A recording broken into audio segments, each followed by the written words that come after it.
சமைக்கும்போது ஒரு லவ்வோட சமைக்கணும்டா. அதான் பாதி ருசியே.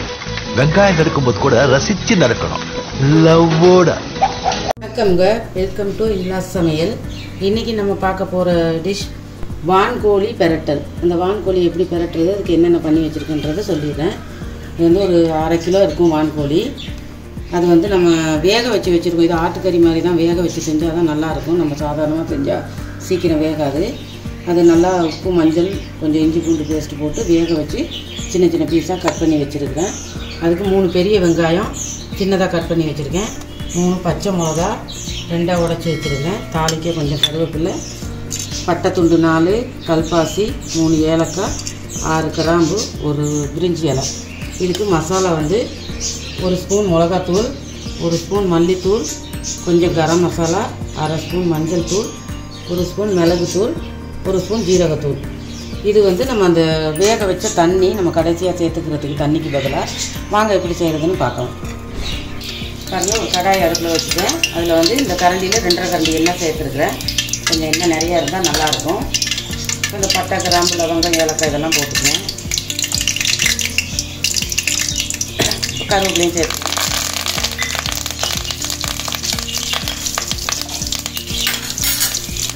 வெங்காயம். நீங்கள் சின்ன வெங்காயம் போட்டுறதா இருந்தால் சின்ன வெங்காயம் போட்டுக்கலாம், பெரிய வெங்காயம் போட்டுக்கணும்னா பெரிய வெங்காயம் சேர்த்துக்கலாம். சின்ன வெங்காயம் போட்டால் இன்னும் நல்லா டேஸ்ட்டாக இருக்கும். நம்ம இன்றைக்கி பெரிய வெங்காயம் போட்டு தான் செய்கிறோம். போட்டு நல்லா இந்த மாதிரி வதக்கி வச்சுக்கணும். வான்கோழி பெரட்டல் வந்து ரொம்ப நல்லாயிருக்கும். ஏற்கனவே நான் வந்து வான்கோழி பிரியாணி வீடியோ போட்டிருக்கேன், பார்க்காதவங்க உள்ள போய் பாருங்கள். இந்த வான்கோழியில் வந்து டிஃப்ரெண்ட்டாக செய்யலாம். அதில் ஒன்று தான் இன்றைக்கி நான் செய்கிறேன். இது வந்து ஒரு 5 நிமிஷம் வதங்கட்டும். நம்ம கொஞ்சம் உப்பு சேர்த்துக்குவோம் வதங்குறதுக்கு. 1 ஸ்பூன் உப்பு சேர்த்தோம்னா கொஞ்சம் சீக்கிரமாக வதங்கிடும். இப்போ ஒரு 5 நிமிஷம் வதங்கட்டும். பார்த்து இப்போ ஓரளவு வதங்கிடுச்சு. நம்ம இந்த இந்த பச்சை மிளகாயும் சேர்த்துக்கிறோம். சேர்த்துட்டு இஞ்சி பூண்டு பேஸ்ட் 1 ஸ்பூன், இந்த ஸ்பூனில் 1 ஸ்பூன் ஃபுல்லாக சேர்த்துக்கோங்க. சேர்த்துட்டு நம்ம கிண்டி வச்சுருவோம். இந்த கறி நீங்கள் வேக வைக்கும்போது ஒரு 10 விசில் விடுங்க. அவ்வளோ சீக்கிரமாக அது வேகாது. ஒரு 10 விசில் விட்டிங்கன்னா தான் வேகும். இப்போ இந்த கறியை இதில் சேர்த்துருவோம். சேர்த்து எல்லாத்தையும் கொஞ்சம் நல்லா கரைச்சி வச்சுருவோம். அது இதுலேயும் கொஞ்சம் நேரம் வேகும். அடுத்து நம்ம இந்த மசாலா ஐட்டம்லாம் எடுத்து வச்சுருக்கோம்ல, அதெல்லாம் சேர்த்துக்கணும்.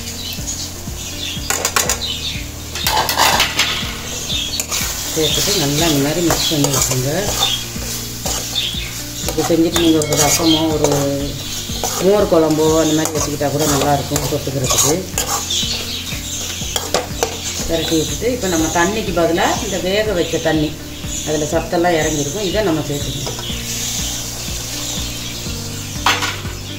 சேர்த்துட்டு நல்லா இப்படி கிண்டி விட்டுருவோம்.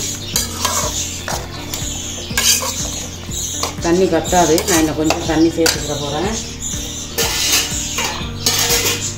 ஒரு 1/2 மக்கு தண்ணி. இப்போ இது நல்லா வெந்து வற்றி வர்ற வரைக்கும் நம்ம ஒரு மூடி போட்டு மூடிடுவோம். பார்க்கவே நல்லாயிருக்கு, நல்லா வற்றி வந்துக்கிட்டு. இப்போ நான் வந்து தேங்காய் பேஸ்ட்டு கொஞ்சம் அரைச்சி வச்சுருக்கேன், அது சேர்க்க போகிறேன். சேர்த்தோம்னா நமக்கு இன்னும் கொஞ்சம் கிரேவி கொடுக்கும். ஒரு 4 பத்தை தேங்காய் அரைச்சி வச்சுருக்கேன், அதையும் சேர்த்துக்குவோம். உங்களுக்கு வேணான்னா நீங்கள் சேர்த்துக்காமல் விட்டுறலாம். நமக்கு குழம்பு கொஞ்சம் அதிகமாக வேணும்னா இந்த மாதிரி சேர்த்துக்கலாம். சேர்த்து இந்த மாதிரி நல்லா மிக்ஸ் பண்ணி விட்ருங்க. மிக்ஸ் பண்ணி விட்டு இந்த தேங்காய் வாசனை போகிறதுக்கு நல்லா கொஞ்சம் நேரம் கொதிக்க விட்டுறலாம். ஒரு 5 நிமிஷம் கொதிச்சா போதும். சூப்பராக வந்துருக்கு. தேங்காயெல்லாம் ஊற்றி நல்லா கொதிச்சிருச்சு. இந்த மாதிரி கிரேவியாக இருந்தால் நமக்கு ஊற்றி சாப்பிட்றதுக்கு நல்லாயிருக்கும். இந்த பதத்தில் இறக்கிக்கலாம். இல்லை இன்னும் கெட்டியாக வேணும்னா கூட இன்னும் கொஞ்சம் நேரம் நம்ம அடுப்பில் வச்சுக்கலாம். நான் இப்போ இறக்கிட போகிறேன். கொஞ்சம் மல்லிக்கீரை போட்டுக்குவோம். கொஞ்சமாக மல்லிக்கீரை போட்டு அடுப்பு ஆஃப் பண்ணிடலாம். நான் வந்து ஒரு சொட்டு லெமன் சேர்த்துக்கிறேன்.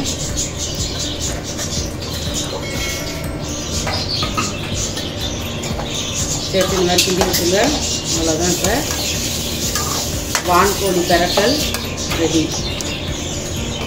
பவுலில் மாற்றிடுவோம்.